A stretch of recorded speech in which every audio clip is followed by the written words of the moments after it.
The chamber was heavy with anticipation, the air thick with the weight of unspoken truths. Rain streaked the tall windows behind the committee bench, as if the weather itself hesitated to witness the unraveling of a carefully crafted myth. At the center of the room sat Elon Musk, flanked by two attorneys who seemed still adjusting to the gravity of the moment. The press pool's lights flickered, cameras trained on the man who had turned rockets into reality and now aimed to dismantle a political legend. Across the aisle, Barack Obama sat, hands folded, eyes steady as a chess master, with Michelle Obama beside him, her posture rigid, her gaze unyielding. The chairman's gavel fell, and with a voice like gravel he spoke, "Mr. Musk, you may proceed with your opening statement." Musk adjusted the microphone, his gaze sweeping the room. Senators, aides, reporters, and the former president himself. "I'm not here to lecture," Musk began, his tone measured but unyielding. "I'm here to remind you that facts don't vanish just because they make someone uncomfortable." A ripple passed through the room, a senator shifted in her seat, and a producer whispered to an aide. The accusation was simple but seismic.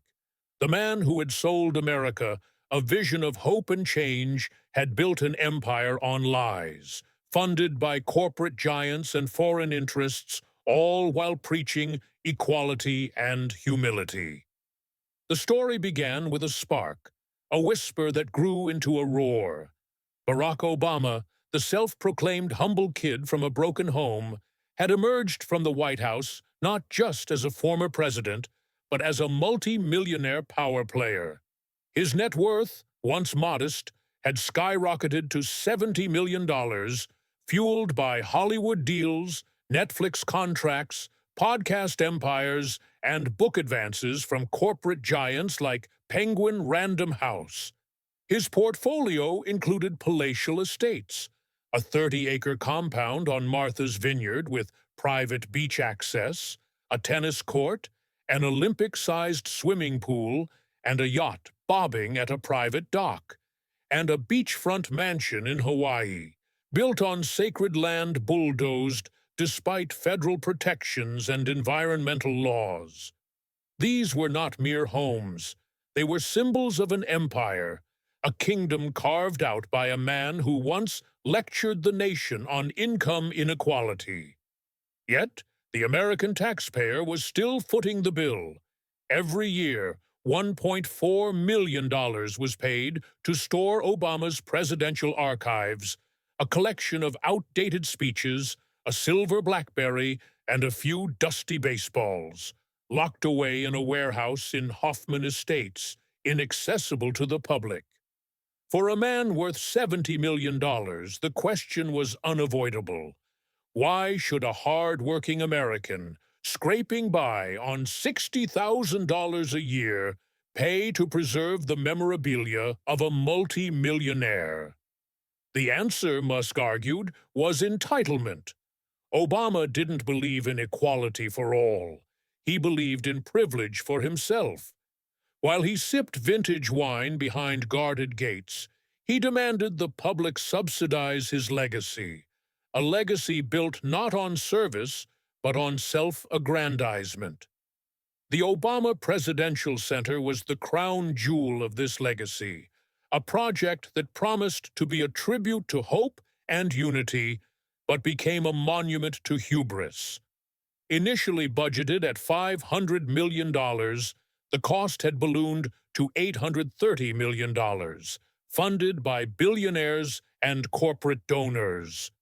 Located on 9 acres in Chicago's South Side, the center displaced working-class families and community parks, swallowing land that once held promise for struggling neighborhoods. Local residents protested, sued, and marched, but their voices were drowned out by the roar of bulldozers. The center, billed as a library, would house no books, no archives, no records, just a soulless fortress of glass and concrete, a vanity project masquerading as history. Structural flaws emerged before it even opened: cracked cement, shoddy workmanship, and lawsuits, including a $40 million discrimination suit from a DEI-certified contractor hired to meet diversity quotas. The irony was palpable. Hiring based on race, not merit, had led to failure, and the failure was now suing for more. In Hawaii, the contradictions were even starker. Obama, who had once wept on stage about respecting indigenous peoples, had flattened sacred land and protected ponds to build his oceanfront retreat. Federal laws guarding the coastline were ignored, environmental reports amended after the fact. Satellite images revealed the sprawl of construction across restricted zones, a testament to the hammer and bulldozer approach that replaced hope and change. The man who preached about preserving sacred traditions had paved over ancient Hawaiian artifacts for an ocean view, exposing a hypocrisy that no speech could conceal. The public's patience snapped when Musk, backed by a no-nonsense administration, pulled the plug. The lease for the Hoffman Estates warehouse was terminated, ending the $1.4 million annual payment. Musk announced the decision with characteristic flair, leaning into a microphone at a press conference and quipping, "If America's looking to cut waste, I figure we should start with Barack Obama's moldy love letters and souvenir baseballs." The room erupted in laughter, and headlines screamed, "Musk axes Obama archives deal, $1.4 million saved." Social media exploded, with hashtags trending and memes multiplying. Somewhere in a sun-drenched mansion overlooking the Pacific, Obama spilled his morning coffee. This wasn't just about storage fees, it was about legacy, and Musk had slapped a foreclosure notice on it. Michelle Obama, never one to stay silent, took to social media, her post seething. "They attack history because they fear its power. They fear what we built. They fear who we are." The response was swift, with loyalists decrying Musk's actions as an assault on black history, an undermining of democracy. Hollywood celebrities wept on late-night shows, and cable news hosts shrieked about disrespect to the first black president. But Musk was unfazed, tweeting, "If history is so powerful, it should probably be able to pay its own rent." The backlash was spectacular but hollow, as moderates and independents began asking uncomfortable questions. Why was $830 million spent on a crumbling library no one wanted? Why were taxpayers funding a millionaire's memorabilia? Why had sacred land been bulldozed for a vacation home? The cracks in the Obama myth widened with each revelation. Leaked satellite images and drone footage exposed the Martha's Vineyard estate in vivid detail. A sprawling kingdom unfit for a man who claimed to champion the working class. Financial disclosures surfaced, showing tens of millions flowing from Netflix, Spotify, and Penguin Random House, corporate giants that now owned slices of the Obama legacy. The narrative unraveled further, with reports of the Obama Foundation receiving over $300 million in donations since 2017, including seven-figure sums from foreign corporations, banks, and lobbying groups with clear interests in U.S. policy. These were not grassroots contributions, but investments, and the investors expected returns. The House Oversight Committee hearing was the tipping point. The chamber buzzed with electricity, every seat filled, every camera locked. Musk sat at the witness table, crisp suit, no tie, a faint smirk playing on his lips. Across from him, Barack and Michelle Obama were flanked by lawyers, their faces tight, jaws set. The gavel dropped, and Musk fired the first shot. America needs libraries for its founders, not temples for its politicians, and certainly not billion-dollar shrines to vanity and Netflix deals. Gasps flickered through the gallery as he continued, his voice sharp as a scalpel. We've burned through $830 million on a building that leaks, cracks, and sues itself into bankruptcy. We've spent $1.4 million a year warehousing speeches no one will ever read while American families drown under inflation. Enough. Barack Obama rose, his voice commanding, the old magic still there. We preserve history not because it is perfect, but because it is our collective memory. Erasing it undermines us all. This isn't about finances, it's about who we are as a nation. Murmurs of approval echoed from sympathetic lawmakers, but Musk didn't flinch. If memory was truly sacred, Mr. President, he said, voice low, perhaps you shouldn't have paved over sacred lands in Hawaii for a vacation home or cashed Netflix checks while asking Americans to sacrifice more. The silence was heavy, accusatory. Michelle Obama stepped forward, her voice sharp, almost cracking. This is about hate, about tearing down the legacy of the first black family in the White House, about silencing progress. The room stirred, her words raw and powerful, but Musk's reply was devastating. Mrs. Obama, the taxpayers aren't angry at the color of your skin. They're furious at the color of your bank account. The blow landed like a hammer, shattering the polished surface of control. Musk pulled out a stack of papers, neatly organized, mercilessly precise. Since 2017, the Obama Foundation has received over $300 million in donations, including substantial sums from foreign corporations and lobbying groups tied to foreign governments. You built a library with money from conglomerates who saw your legacy as an investment. The room roared with murmurs as committee members shifted uncomfortably. Musk drove the blade deeper. If they grew rich off goodwill, why hide the ledgers? If their hands are clean, why bury the receipts? Money doesn't lie. People do. Barack opened his mouth, then closed it, his rhetoric failing him. Michelle clutched a folder, her fury replaced by cold realization. The aura was gone, the myth shattered. The aftershocks were immediate. The Obama Foundation's donation page, once flooded with contributions, began to shrivel. Key donors withdrew, and big-name backers stopped returning calls.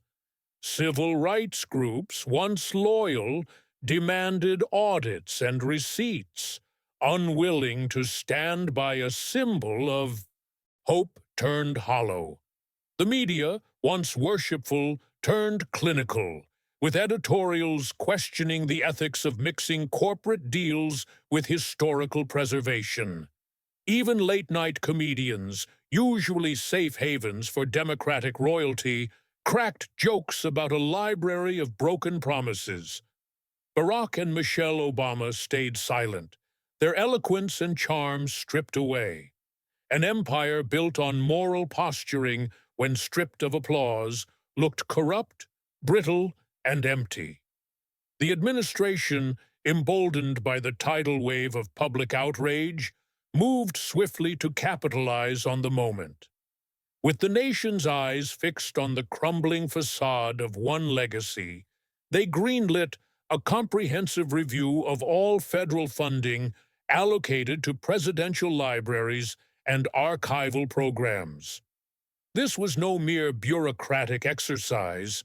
It was a declaration of war on the entrenched systems of privilege that had long shielded political elites from accountability.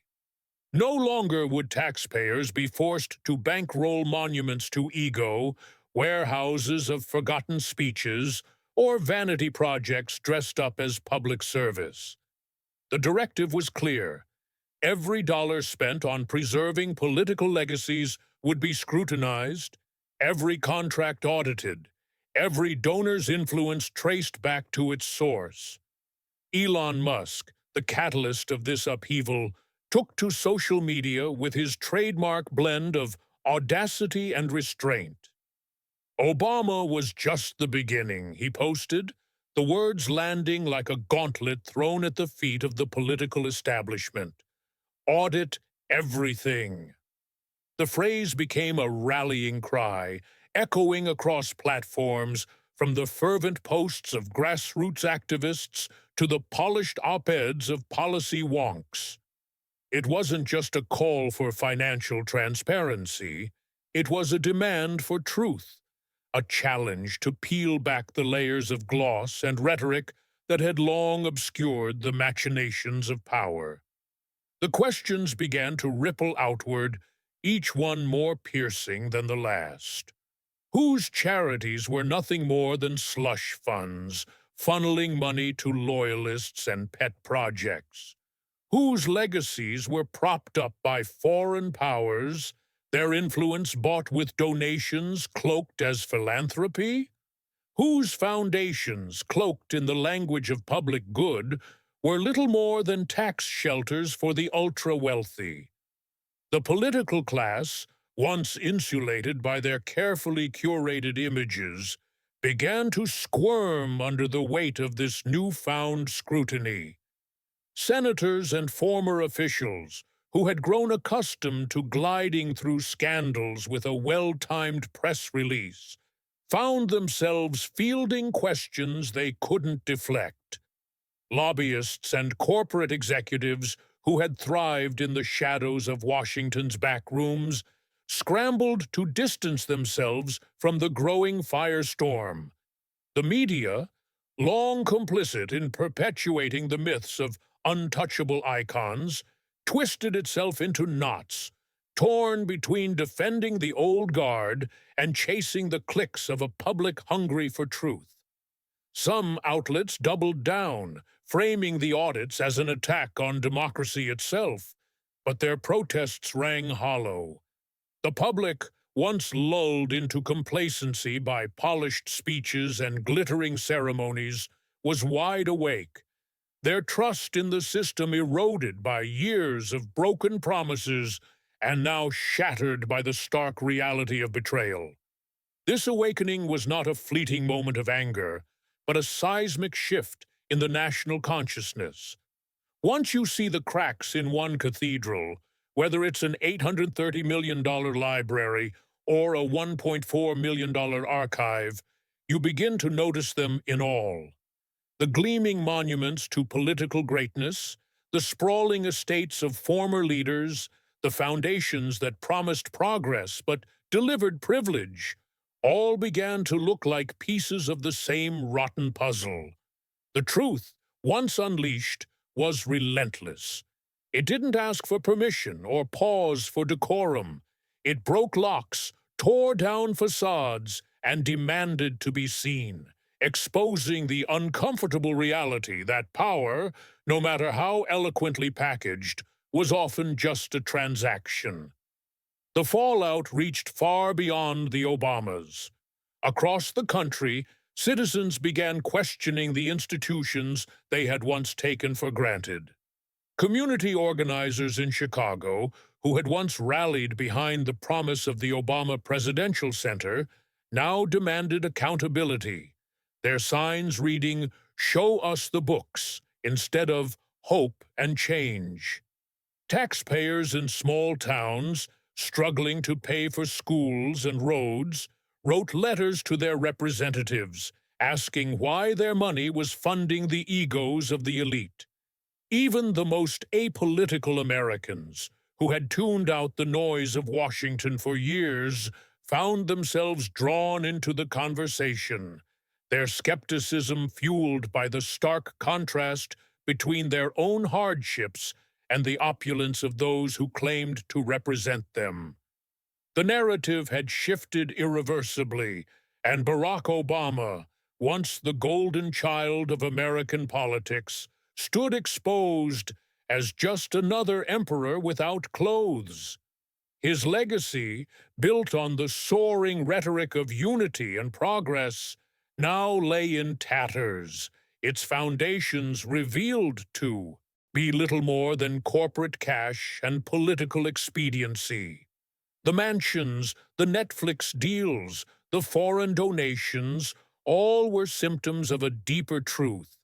The man who had promised to transcend the greed of the elites had become their most polished avatar.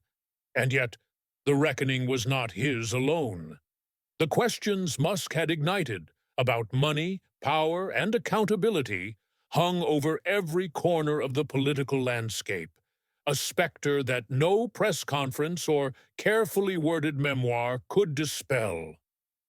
As the audits began, whispers of further revelations grew louder. Former aides, once loyal to the Obama machine, started speaking anonymously to reporters, their confessions laced with regret.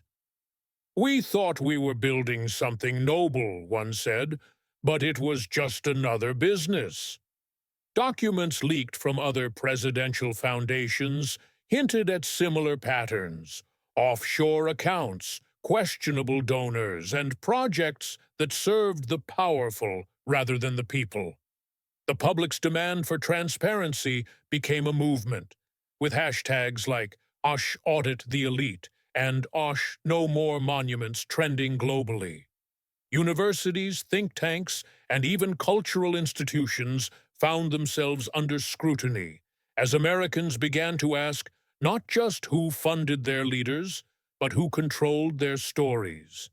In the end, the truth didn't need a megaphone or a manifesto.